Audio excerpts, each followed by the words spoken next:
Hi everyone, these are the recorded meeting minutes for the West Yorkshire Autism and ADHD co-production meeting, which was held on the 5th of September.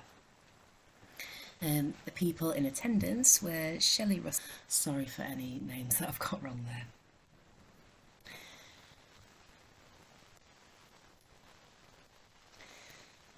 We opened up with Shelley Russell giving a project overview, talking about where the project was taking place, which is West Yorkshire, Bradford, Leeds, Calderdale, Kirklees and Wakefield. It was commissioned by the NHS Partnership and Mental Health and Learning Disability Board. The project is to get a good look into services and experiences for those with autism and ADHD. They have commissioned Touchstone to lead on the co-production work. The steering group exists from people from different sectors to make decisions broadly across all places and sectors. The reference group have more knowledge and understanding of things frontline. Part 2 was a bit of an update.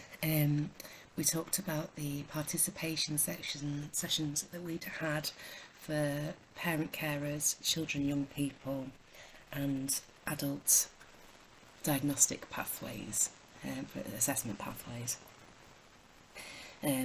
Established that we'd had a few of those and they'd been quite successful, though we did struggle a little bit with the children and young people session. So we were considering having a look at that and looking at how to make it more accessible for children and young people so they can get a bit more involved than they were on the day.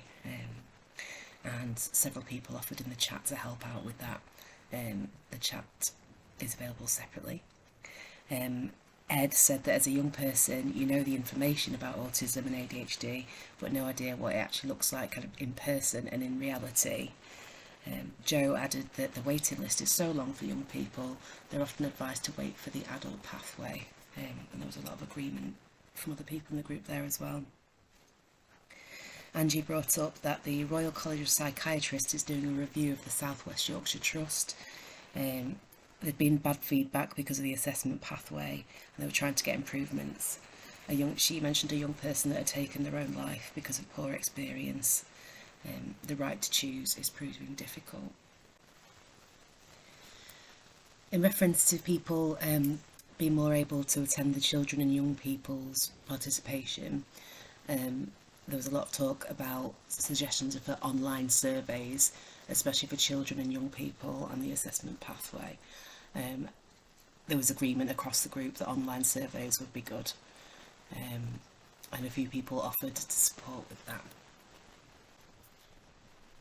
Section 3 was titled Co-Production on the agenda. There were requests for more structure, a theme for each group or meeting, recording and transcripts for meeting. Some people said it was hard to stay focused and pay attention to things because of their ADHD.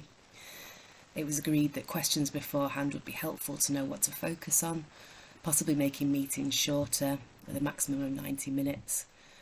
People do not always read the minutes after the meeting, and actions are not followed up on as things are very overstimulating for neurodiverse folks. Audio agenda and minutes might be better, no more than 5 minutes.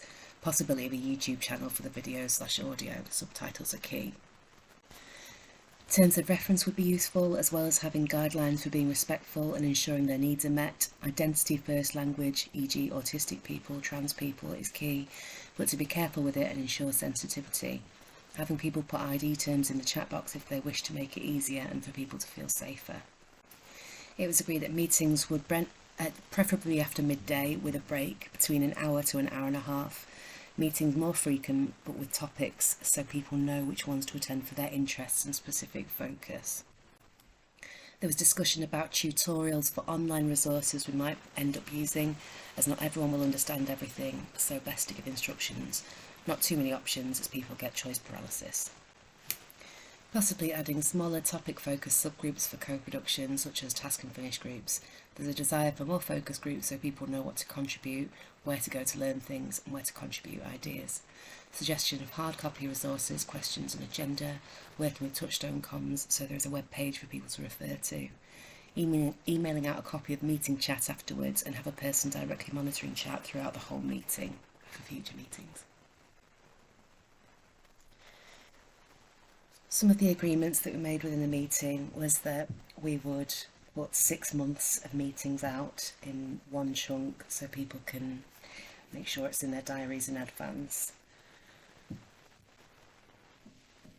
Rhiannon would set up an online whiteboard and would look at tutorials to how to navigate that for people, as well as a Facebook page and a YouTube page so people can access information there and their inbox isn't always being filled up with emails, and look at other approaches to spreading information.